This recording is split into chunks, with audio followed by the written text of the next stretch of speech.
we think, teaching language, will cover the culture as well. So part of the Thai culture is music, and Thai dances. Our children learn to play Thai musical instrument. Our children can play Thai classical songs very well, and they are happy to show their talent at any festival, like the New Year, the Thai New Year festival at the temple, and the so-called Thailand Grand Festival at Tambalong Park. They would be part of the. Each term we try to have an event. The first term it's not too bad. We don't have anything because it's the Easter. Then we have like a public speaking for most of our students. The third term usually we have a play, and we create the plays. Teachers, they create the plays, and we try most of the students to participate. That is the best advertising also too, because parents, grandparents, friends, relatives, they are coming over, so that is the best advertising. And for the end of the year, we usually have like Christmas events with plays, poems, reciting poems, singing songs, and they would love all of them to participate. We have auxiliary, or we said this is an extra program. The most have been the one that has been running from the very beginning is visual arts, and also performing arts like dancing. At one time we teach children keyboard, but then piano took over, so they learn it outside at home. And we still have dancing, and also some instrument instruction. And also we have basketball now, it's very popular.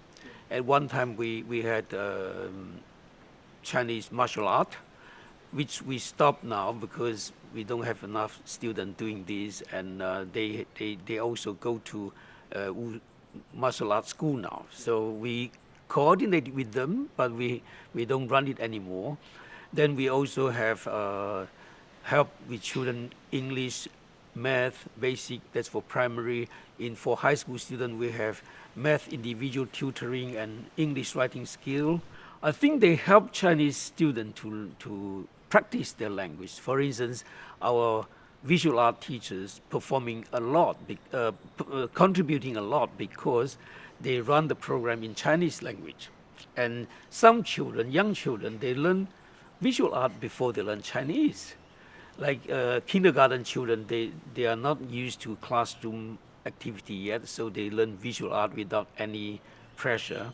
And also it's very interesting to observe that there's less discipline problem in visual art program because children all enjoy it.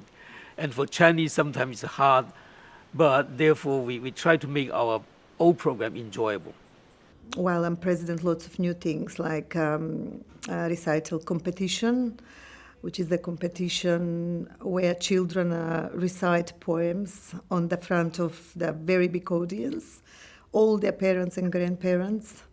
And then there are little awards for that activity.